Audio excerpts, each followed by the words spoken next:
आ जाइयो भाई, वहाँ उसमें दूधली में सत्संग है भाई, वहाँ रामपुर में सत्संग है भाई, शामली में सत्संग है, नौते में चंद्रशेखर। मैं कहा महाराज जी गुरु जी आदेश करो, बस आ जाइयो। वो ये भी नहीं पूछते थे कि आएगा कैसे, उनको पता था कि जब मैंने कह दिया तो वो आ ही जाएगा। तो गुरु जी ने कहा कि हर्षो हीरा छाड़ के करे आन की आस, और वो नर दो जग जाएंगे सच सत पाखे रविदास। ऐसा चाहूं राज में जहां मिले सबनु अन्न, और छोटे बड़े सब संग बसे रविदास रहे प्रसन्न। कि ऐसा राज होना चाहिए जहां कोई छोटा बड़ा ना हो, जहां कोई ऊंच नीच ना हो, जहां कोई भेदभाव ना हो। सर्वप्रथम तो मैं संतों में संत श्रोमणी सतगुरु रविदास जी महाराज के चरणों में नमन करता हूँ। और अभी बहुत कम समय हुआ, एक और जो एक महान आत्मा जिन्होंने सतगुरु रविदास जी महाराज के मिशन को पूरे देश दुनिया में पहुंचाने का काम किया, सतगुरु समन दास जी महाराज को भी मैं नमन करता हूं। क्योंकि मैंने तो बचपन से जब से आंख खोली है, मैंने अपने गुरु संतों महापुरुषों के अलावा किसी और को नहीं देखा। और बचपन से हम लोग सत्संगों में बाणी सुनते आए,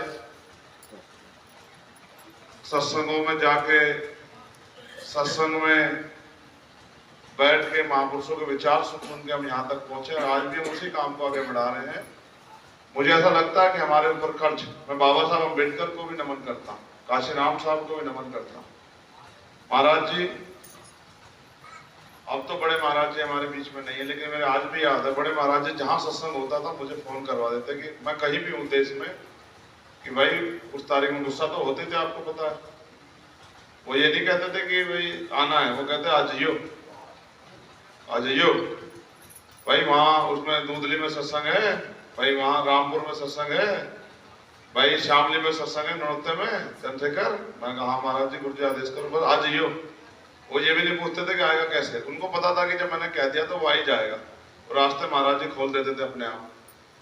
तो अब वो बेचारे जब वो हमारे बीच से चले गए तो इतना दुख हुआ कि भाई पता नहीं हमारे संतों के कार्यों को कौन आगे बढ़ाए, क्योंकि संतों का बहुत बड़ा योगदान है।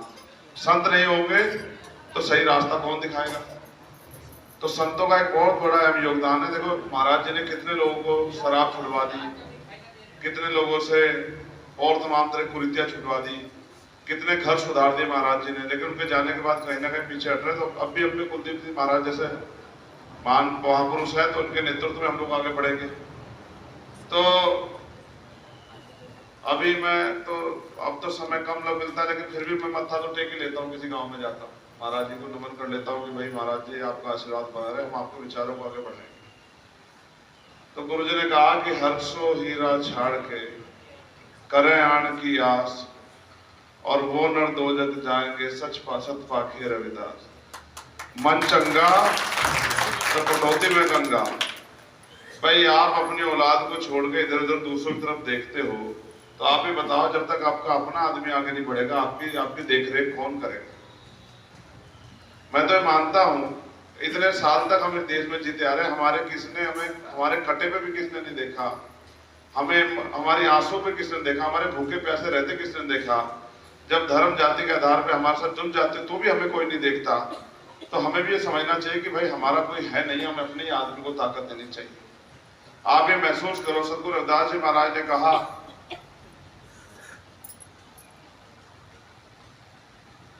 ऐसा चाहूं राज में जहां मिले सबनु अन्न, और छोटे बड़े सब संग बसे रविदास रहे प्रसन्न।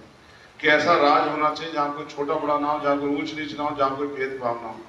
किसी को खाने के लिए अन्न की, तन ढकने के लिए कपड़े की, सर ढकने के लिए छत की, पीने के लिए साफ पानी की कोई दिक्कत ना हो। कोई अमीर ना हो, कोई गरीब ना हो, कोई छोटा ना हो, कोई बड़ा ना हो, सब प्रेम भाव से जिए। किसी की जिंदगी में कोई परेशानी ना हो, किसी बहन बेटी का अपमान ना हो, किसी की हत्या ना हो, डकैती ना हो, लूटमार ना हो, किसी की जिंदगी में कोई गम ना हो। उसको नाम दिया बेगमपुरा राज।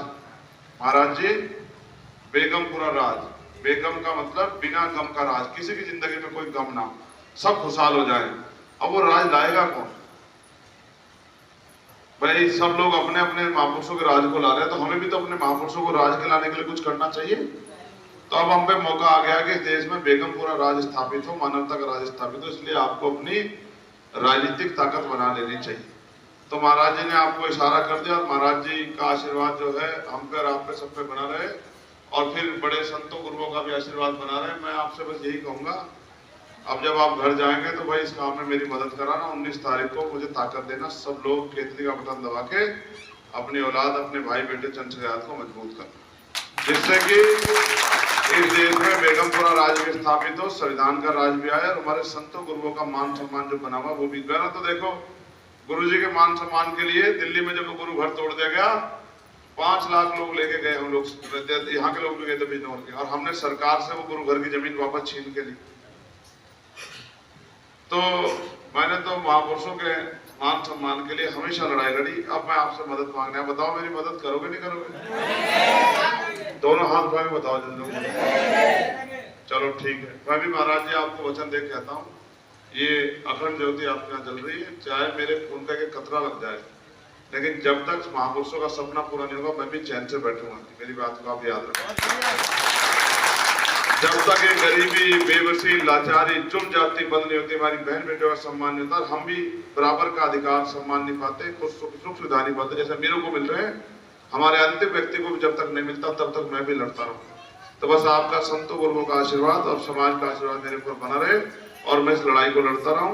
मेरे पास तो महापुरुषों का ऐसा आशीर्वाद है कि 4-4 गोली लगने के बाद भी, 4-4 गोली चलाए जाने के बाद भी, देखो आदमी जुकाम खांसी से मर गया और मैं 4-4 गोली खाकर भी जिंदा हूं। ये हमारे गुरुओं का ही तो आशीर्वाद है, वरना आप बताओ खांसी जुकाम से मर जाते। मुझे जहर दे दिया जेल में, 8 दिन बेसुध पड़ा तो भी मर गए, तो भी बच गया, तो भी नहीं मरा। मुझे दिल्ली में एनआरसी के आंदोलन में और दिल्ली में गुरु जी के आंदोलन इतना पीटा, मेरी हड्डी तोड़ दी, रीढ़ की हड्डी में इतना गैप कर दिया, मेरे पैरों में खून खींच लिए, तो भी मैं मरा नहीं, तो भी जिंदा रहा। क्योंकि मुझे ऐसा लगता है सदगुरु महाराज ने मुझे इस काम के लिए चुना है कि भाई तुझे इस काम को, अधूरे काम को पूरा करना है, इसलिए मैं यहाँ धरती पे हूँ और मैं अपने जीवन का एक समय लगा दूंगा महापुरुषों के मिशन पूरा करने के लिए। लेकिन आप भी मेरा साथ देना, दोगे नहीं दोगे? वो सतगुरु जी राजकाज की बात तो महाराज जी बहुत दिन पहले करके गए। रविदास मानुष करी बसन्नु सुकर है दो ठाओ, एक सु स्वराज माही दूसर मरकट गाओ। कि अगर सुख शांति का जीवन चाहिए तो 2 ही रास्ते हैं, पहला जीते जी मिलेगा स्वराज माही, अपने राज में अपना राज लाओ, और दूसरा मरने के बाद शमशान घाट कब्रिस्तान में। तो मरने के बाद क्या मिलेगा उसे छोड़ दो, जीते जी अपना राज लाके सुख सुविधा ले लो, अपने बच्चों के बारे में सोचने लगा क्या होगा, नौकरी कहाँ से मिलेगी, रोजगार कहाँ से मिलेगा। तो मैं तो महाराज जी, क्योंकि मुझे काम है और इतना मैंने अपनी बात रखी, इतना आपके सत्संग में हमें भी शामिल होने का मौका मिल गया है, तो ये तो महापुरुषों के जन्म स्थान पे आने का या महापुरुष स्थली पे आने का मौका बहुत अच्छे काम करके मिलता है। इतना हमारे लोगों ने, साथियों ने भोजन भी चख लिया, प्रसाद भी खा लिया, और क्योंकि आज मैंने इस देश की तरक्की के लिए, इस देश में जो जुल्म जाति अत्याचार हो रहा है उसके लिए मैंने भी जो है व्रत रोजा रखा कि भाई मैं भी प्रार्थना करूंगा महापुरुषों से कि इस देश में जो जुल्म जातियां खत्म हो जाए और हमारे महापुरुषों का सपना पूरा हो। मैं भी आज जो है उस प्रार्थना के दौर में हूँ। मैंने तो बचपन से, महाराज जी मेरे पिताजी बचपन में लाठी दे गए थे मुझे, और आज तक मैंने समाज की लाठी पकड़ रखी है। जब हमारे जयंती की शोभा यात्रा निकलती थी, मेरे पिताजी ने मेरे हाथ में लाठी पकड़ा दी कि भाई ये शोभा यात्रा आपको निकलवानी है, पुलिस में सहयोग नहीं करे, कोई भी सहयोग नहीं करे, आपकी जिम्मेदारी। वो दिन था, राज का दिन है, 2002-3 की बात है, और 20 साल हो गए इस काम को करते। कई महीने जेल काट ली, 16 महीने जेल काटी, कभी भी नहीं डरा। तो आप मेरी मदद कराना, ठीक है?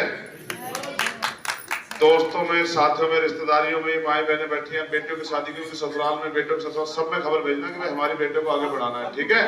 अब मैं, महाराज जी मुझे इजाजत दो, मैं चलूंगा। है हम आपको याद रखेंगे, आप हमें मत भूलिए, बाद में भी मत भूलिए बिल्कुल।